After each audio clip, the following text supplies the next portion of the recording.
সুপ্রিয় শিক্ষার্থীবৃন্দ, আসসালামু আলাইকুম। আমি লুবনা কাজী, প্রভাষক, রাষ্ট্রবিজ্ঞান। আজকে তোমাদের সাথে আমার প্রথম ক্লাস। আশা করি তোমরা সবাই ভালো আছো। আজকে আমি তোমাদের সাথে আলোচনা করব পৌরনীতি ও সুশাসন প্রথম পত্রের তৃতীয় অধ্যায় নিয়ে। আমি প্রথমেই আলোচনা করব নৈতিকতা নিয়ে। আমরা ছোটবেলা থেকেই শুনে এসেছি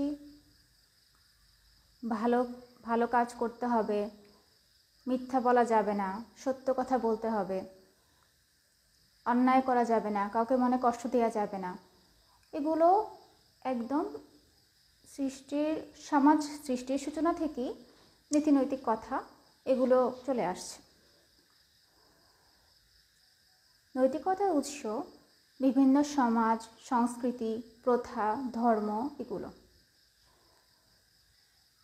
নৈতিকতা এটি মানুষের মানসিক আচরণকে নিয়ন্ত্রণ করে। এটি মানব মনের উচ্চ গুণ।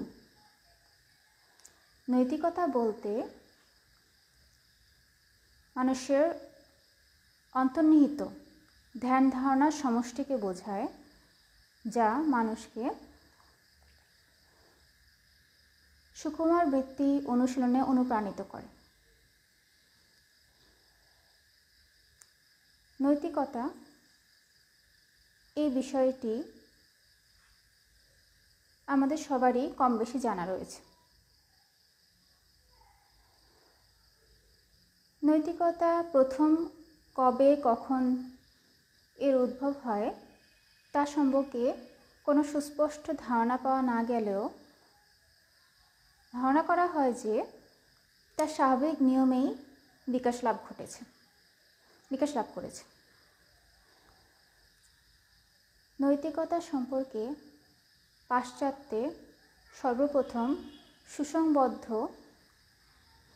একটি আলোচনা শুরু করে তারা হলেন গ্রিক দার্শনিক সক্রেটিস, প্লেটো এবং অ্যারিস্টটল।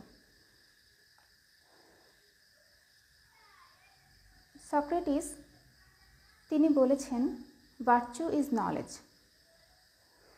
সক্রেটিস বিশ্বাস করতেন, যদি ন্যায়বোধ সম্পর্কে মানুষের ধারণা না থাকে তবে তারা ন্যায় কাজ করতে পারে না,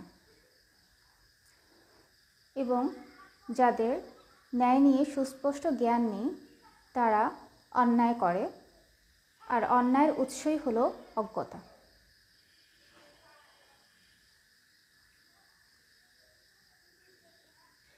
নৈতিকতা এর ইংরেজি প্রতিশব্দ হচ্ছে মরালিটি, যা ল্যাটিন শব্দ মরালিটাস থেকে এসেছে। মরালিটি বা নৈতিকতা নিয়ে বিভিন্ন দার্শনিক, রাষ্ট্রবিজ্ঞানীগণ বিভিন্ন মতামত দিয়েছেন, তাদের ধারণা ব্যক্ত করেছেন। আমরা এগুলো একটু দেখি। জোনাথন হেইট বলেন, ধর্ম, ঐতিহ্য এবং মানব আচরণ তিনটি থেকেই নৈতিকতা উদ্ভব হয়েছে। নৈতিকতা উদ্ভব নিয়ে একটু আগে বললাম যে সমাজ, ঐতিহ্য, ধর্ম, প্রথা এসব থেকেই নৈতিকতা উৎপত্তি। জার্মান দার্শনিক কান্টের মতে নৈতিকতা বলতে নিজের অনিষ্টকরণ থেকে বিরত থাকা এবং অন্যের অনিষ্টকরণ থেকে বিরত থাকাকে বোঝায়। তিনি বলতে চাচ্ছেন, নৈতিকতা হলো নিজেরও ক্ষতি হবে না, অন্যেরও ক্ষতি করা যাবে না। ডেনহার্ট এর মতে নৈতিকতা বিভিন্ন আইন, বিধিবিধান বা নিয়মকানুন বা নীতি অথবা পদ্ধতির মধ্যে প্রতিফলিত মূল্যবোধকে অন্তর্ভুক্ত করে। এটি বিভিন্ন রকম মূল্যবোধকে অন্তর্ভুক্ত করা বুঝিয়েছে। ডি জর্জের মতে নৈতিকতা হলো ওইসব অনুশীলন ও কার্যকলাপ যা ভালো বা মন্দ হিসেবে বিবেচনা করা হয়, কি ঠিক কি ভুল, উচিত অনুচিত এইসব বিষয়। মুর বলেন, আমাদের সাধারণ বুদ্ধিমত্তাই হলো আমাদের নীতিবোধ, এবং শুভর প্রতি অনুরাগ ও অশুভর প্রতি বিরাগই হচ্ছে নৈতিকতা। আমরা সবাই ভালোটাই চাই, কেউ চায় না তার সাথে মিথ্যা বলা হোক, বা কেউ এটা চায় না যে তার প্রতি কোনো অন্যায় করা হোক। এই ন্যায় অন্যায়, উচিত অনুচিত, এসব বিষয়ই হচ্ছে নৈতিকতা। নৈতিকতা এই বিষয়টি উদাহরণ যদি আমরা দেখি, নৈতিকতা জন্য যদি কেউ ভঙ্গ করে তাহলে তাকে সামাজিকভাবে সে অপমানিত হবে বা লজ্জিত হবে, কিন্তু কেউ অনৈতিক কাজকর্ম করলে তাকে শাস্তি প্রদান করা যাবে না। দৈহিক শাস্তি প্রদান করা, যেমন আইন ভঙ্গ করলে করা হয়, সেটা করা যাবে না। অনৈতিক ব্যক্তিকে সমাজ এড়িয়ে চলে এবং সমাজ তাকে সবার সাথে যেভাবে সম্মানের সাথে গ্রহণ করে না। কিন্তু নৈতিকতা আর আইন দুটো এক বিষয় নয়।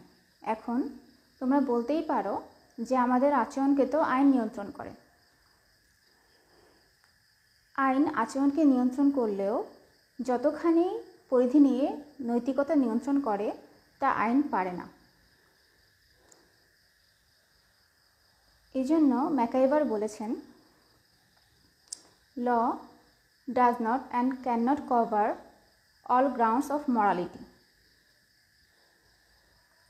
যে রাষ্ট্র নৈতিকভাবে উন্নত, সে রাষ্ট্রে আইনও উন্নত হয়, কারণ সেখানকার জনগণ নিজের থেকেই তারা ঘুষ, দুর্নীতি এসব অপছন্দ করে, এবং সেখানে আইন প্রতিষ্ঠা করা, যা কল্যাণকর আইন প্রতিষ্ঠা করা সহজ হয়। যদি কোনো রাষ্ট্রের জনগণ নৈতিকভাবে উন্নত না হয়, সে রাষ্ট্রে আইন দ্বারা মানুষের কল্যাণ সাধন করা কঠিন হয়ে যায়। যারা নীতিবান তারা আইনের চেয়েও বেশি ভালো কাজ, অন্যায় না করা, এগুলোকে নিজের জীবনে প্রতিফলিত করার মাধ্যমে